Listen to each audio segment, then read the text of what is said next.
नमस्कार, मी ऐश्वर्या पवार. एडीएन मध्ये आपलं स्वागत. आता एक नजर टाकूयात दिवसभरातील महत्त्वाच्या घडामोडीवर.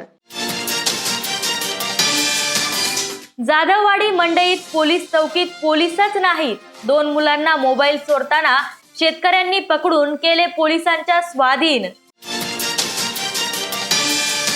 लिव्ह इन मध्ये राहणाऱ्या तरुणाने महिलेसमोरच स्वतःला संपवलं.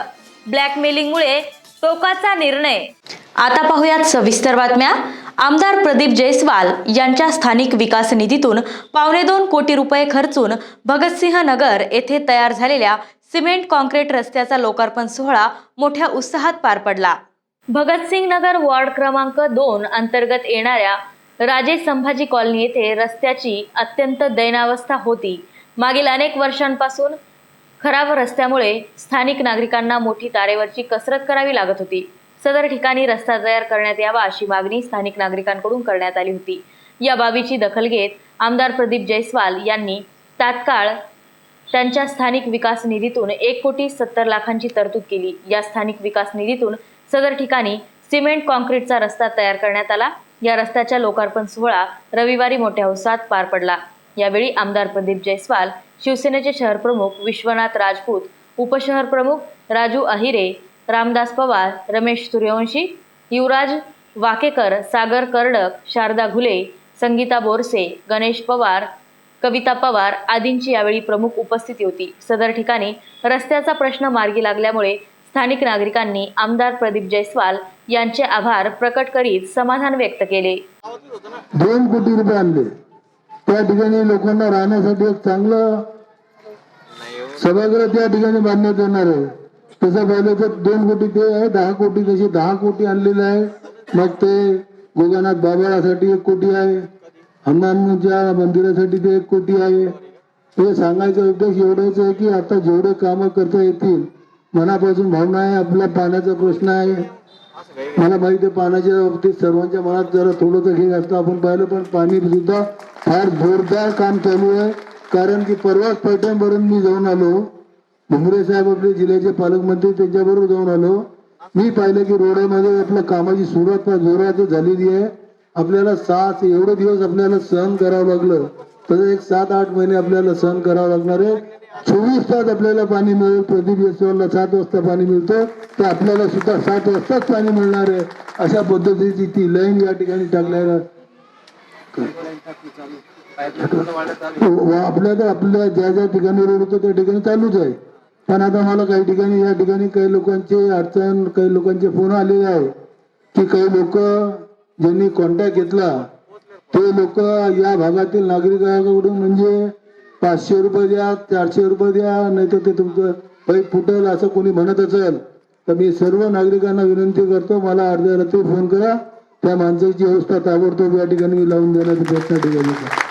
कारण शेवटी तुम्हाला कॉन्टॅक्ट दिलेला आहे. कॉन्टॅक्टच्या माध्यमातून तुमचं कर्तव्य आहे त्या भागाचं काम करून देणं. तुमचं काम नाही का लोकांकडून या ठिकाणी पैसे घेणं. तर आपण त्याची चिंता करू नका. ते सुद्धा जे प्रश्न असतील ते सोडवले जातील. मी या ठिकाणी एवढंच. पर्यटन राजधानी असलेल्या औरंगाबादचे वैभव अशी ओळख असलेल्या डॉक्टर सलीम अली सरोवरचे पुनरुज्जीवन करण्याची योजना महानगरपालिकेने आखली. मात्र कायद्याच्या कात्रीत अडकलेल्या या सरोवराचे वैभव G20 मुळे पुन्हा प्राप्त होताना दिसतंय. दिल्ली गेट आणि मजनू हिल परिसरात नैसर्गिकरित्या तयार झालेले हे सरोवर आहे. या सरोवराला आंतरराष्ट्रीय ख्यातीचे पक्षी मित्र डॉक्टर सलीम अली यांचे नाव देण्यात आले आहे. या सरोवराचा विकास होऊन पर्यटकांची संख्या वाढावी याकरिता पालिकेने काही वर्षापूर्वी प्रयत्न केले. सरोवर विकास योजनेला शासनाने मदतीचा हात पुढे करत निधी दिला. सुमारे 5.5 कोटी रुपये खर्च करून सरोवराच्या परिसरात सुशोभीकरण आणि संवर्धनाचे काम करण्यात आले. परंतु हे सरोवर पक्ष्यांसाठी असल्याने सरोवराच्या परिसरात माणसांच्या वावराला पक्षी मित्रांनी आक्षेप घेतला. सरोवर फक्त पक्ष्यांसाठीच असले पाहिजे अशी भूमिका घेत त्यांनी उच्च न्यायालयात जनहित याचिका दाखल केली. सध्या हे प्रकरण न्यायप्रविष्ट आहे. दरम्यानच्या काळात पुनरुज्जीवन करण्यासाठी योजना कायद्याच्या कात्रीत अडकल्याचं म्हटले जात आहे. तर ह्या सरोवराचे वैभव G20 मुळे पुन्हा प्राप्त होताना दिसत आहे. G20 परिषदेच्या पार्श्वभूमीवर या सरोवराची स्वच्छता मोहीम युद्धपातळीवर सुरू असून काही दिवसांपूर्वी कारंजे देखील लावण्यात आल्याने या सरोवराच्या वैभवात मोठी भर पडली आहे.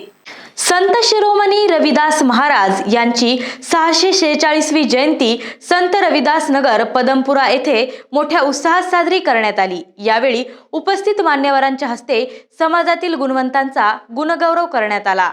संत शिरोमणी रविदास महाराज यांची 646वी जयंती संत रविदास नगर पदमपुरा येथे उत्साहात साजरी करण्यात आली.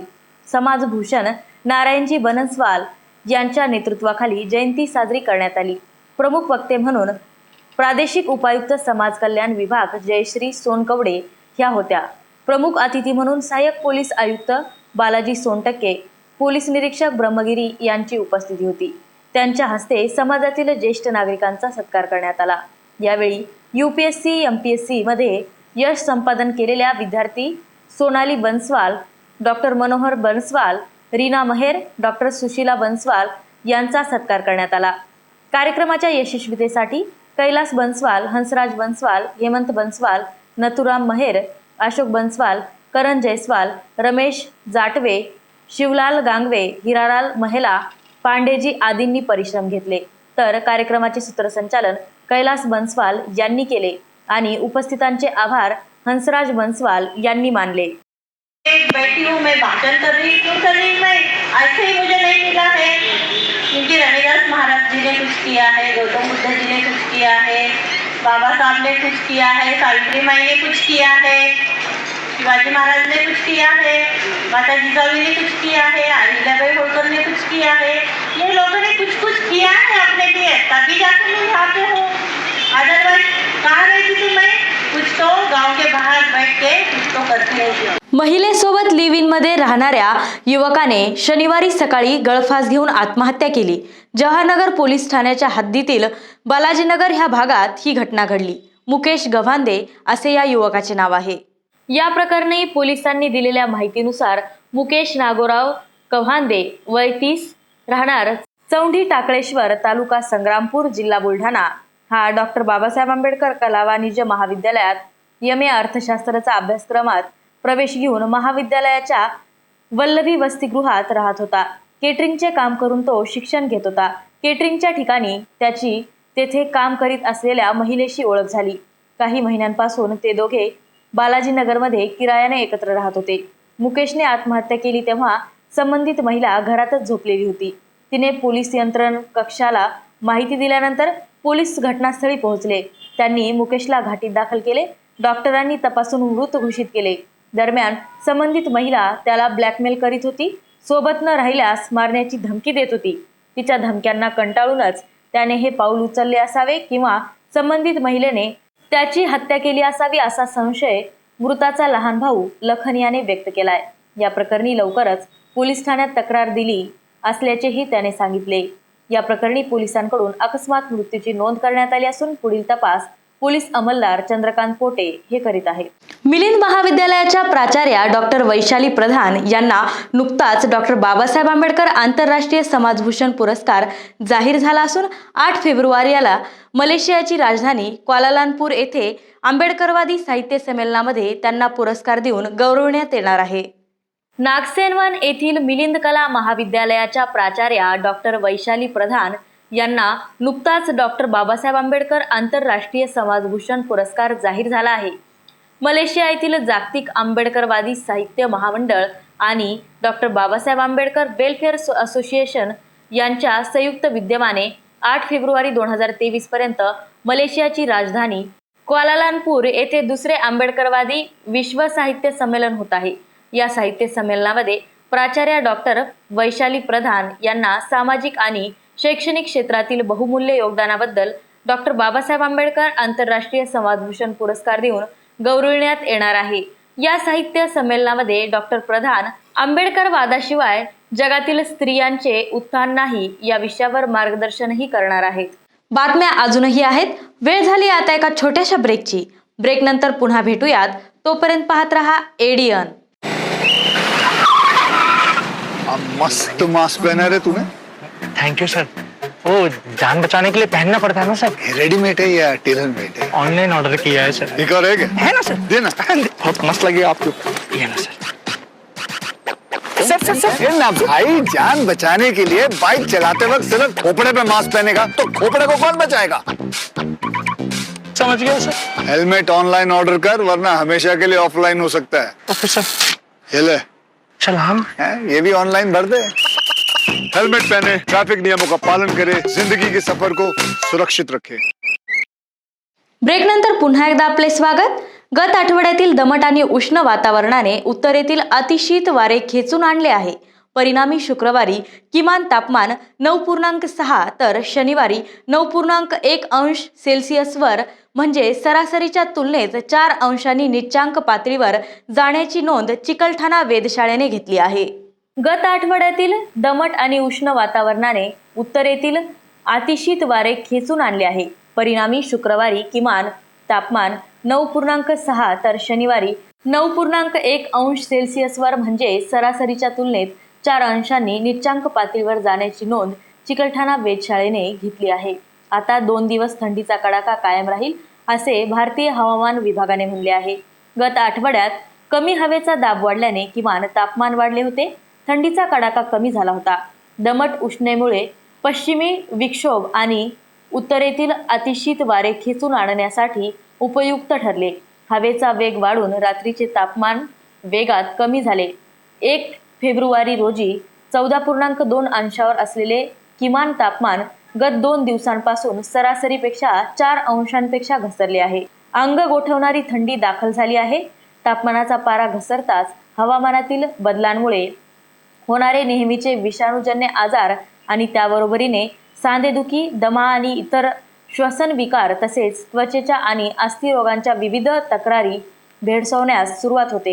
हिवाळ्यातील हे नियमित आजार टाळायचे असतील तर पुरेशी विश्रांती, चौरस आहार, समतोल व्यायाम अशी जीवनशैली राखावी आणि कोणत्याही प्रकारच्या दुखण्याकडे दुर्लक्ष न करता लवकरात लवकर डॉक्टरांचा सल्ला आणि उपचार घ्यावा असेही डॉक्टरांकडून स्पष्ट करण्यात येत आहे. शाळेच्या आवारात दारू पिऊ देत नसल्याने वॉचमॅनवर गुंडांनी चाकू हल्ला करून त्यास गंभीर जखमी केल्याची घटना आरिफ कॉलनी भागात घडली असून या घटनेचा व्हिडिओ देखील आता समोर आलाय. शाळेच्या आवारात दारू पिऊ देत नसल्याने वॉचमॅनवर गुंडांनी चाकू हल्ला केला आहे, ज्यात हा वॉचमॅन गंभीर जखमी झाला आहे. तर या घटनेचा व्हिडिओ देखील आता समोर आला आहे. शाळेच्या आवारामध्ये दारू का पिऊ देत नाही म्हणून रात्रीच्या वेळी गुंडांनी शाळेमध्ये वॉचमॅनवर चाकू हल्ला केला आहे. या जीवघेण्या हल्ल्यामध्ये त्याच्या डोक्याला आणि पायावर गंभीर इजा झाल्या आहेत. या हल्ल्यात वॉचमॅनच्या डोक्यावर चाकूने वार केल्याने 17 टाके पडले आहेत. ही घटना 27 जानेवारीची असून याचा CCTV फुटेज आता समोर आला आहे. प्राथमिक माहितीनुसार औरंगाबादच्या हिमायतबाग परिसरामागील बाजूस आरिफ कॉलनी लागत BFCI नावाच्या शाळेत हा सर्व प्रकार घडला आहे. या घटनेने परिसरात एकच खळबळ उडाली असून गुंडांच्या हल्ल्याने भीतीचे वातावरण पसरले आहे. शाळेच्या काही अंतरावर गणेश टेकडी आणि निर्मनुष्य परिसर असल्याने मारेकऱ्यांनी त्याचा गैरफायदा घेत दहशत पसरवण्याचा हेतूने मारहाण केल्याचे दिसून येत आहे. 27 जनवरी रात में मेरा वॉचमैन नितिन कोडे यहाँ ड्यूटी दे रहा था. कुछ लोग आए, उसमें 2 बच्चे मोटरसाइकिल पे दिखे. वो लोग आए, उस पर हमला किए और उसको गंभीर रूप से घायल किए. पुलिस भी आई. 112 पे फ़ोन करने के बाद में उसने तफ्तीश की और नितिन कोडे मेरे जो नाइट वॉचमैन को घाटी दवाखाने में शरीक किया गया. जाधववाडी बाजार समितीमध्ये 2 मुलांना मोबाईल चोरताना शेतकऱ्यांनी रंगेहात पकडून पोलिसांच्या स्वाधीन केले असून सदर ठिकाणी सिडको पोलीस ठाण्याअंतर्गत पोलीस चौकीमध्ये पोलीस तैनात करण्यात यावे अशी मागणी करण्यात आली. जाधववाडी बाजार समितीमध्ये मोठ्या प्रमाणात शेतकरी आणि व्यापाऱ्यांचा वावर असतो. याच बाबीचा फायदा घेऊन सदर ठिकाणी बुरट्या चोऱ्या वाढल्या आहेत. रविवारी सकाळी 9 वाजेच्या दरम्यान जाधववाडी बाजार समितीच्या भाजी मंडईमध्ये 2 मुलांना शेतकऱ्यांनी मोबाईल चोरताना रंगेहात पकडले आहे. या मुलांनी तब्बल 4 शेतकऱ्यांचे मोबाईल चोरल्याची घटना समोर येत आहे. मोबाईल चोरताना शेतकऱ्यांच्या लक्षात आल्यामुळे शेतकऱ्याने आरडाओरडा करत त्यांना पकडले आणि सुरक्षा रक्षकांच्या मदतीने पोलिसांच्या स्वाधीन केले. यावेळी उपस्थित असलेले सुरक्षा रक्षक शेख रऊफ, प्रमोद साठे, सुनील मोकळे, जयश्री मिसाळ, कैलास चव्हाण यांच्या मदतीने चोरट्याला पोलिसांच्या स्वाधीन करण्यात आले. सदर प्रकरणी सिडको पोलीस ठाण्यात गुन्हा दाखल करण्यात आला असून पोलीस अधिक तपास करीत आहेत. दरम्यान अशा घटनांमध्ये वारंवार वाढ होत असल्याने सदर ठिकाणी असलेल्या पोलीस चौकीमध्ये पोलिसांची नेमणूक करण्यात यावी अशी मागणी स्थानिक व्यापारी आणि नागरिकांच्या वतीने केली जात आहे. बहुजन मुक्ती पार्टीच्या राज्यस्तरीय बैठकीचे आयोजन शहरात रविवारी करण्यात आले होते. या बैठकीविषयी पक्षाच्या पदाधिकाऱ्यांमार्फत एडीएन सोबत बोलताना अधिक माहिती देण्यात आली. आज जो यहाँ राज्य स्तरीय मीटिंग बुलाई गई थी, ये महाराष्ट्र राज्य कार्यकारिणी घोषित करनी थी बहुजन मुक्ति पार्टी की. इसमें राज्य कार्यकारिणी घोषित हो चुकी है. महाराष्ट्र के प्रदेशाध्यक्ष के तौर पर बहुजन मुक्ति पार्टी श्रीकांत दादा ओहल इनकी नियुक्ति हुई है.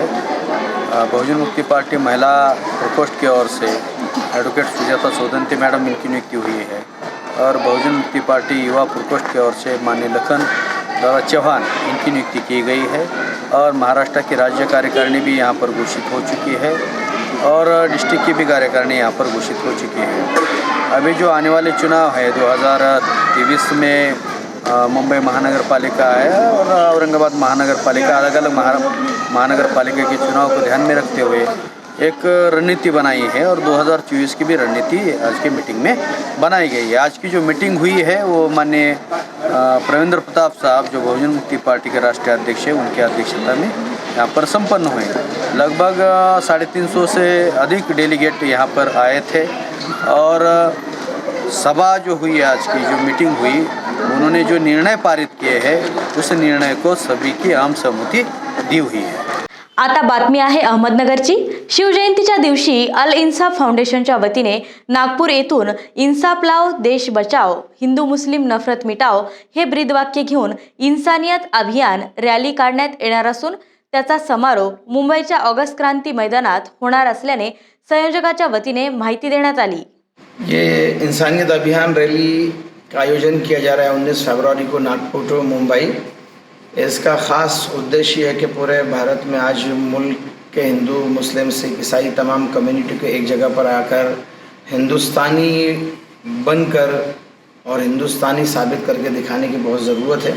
नफ़रत फैल रही है, गलत फहमियाँ फैल रही है, जिसकी कोई हकीकत नहीं है उसको हकीकत समझाया जा रहा है दूसरे मज़हब में.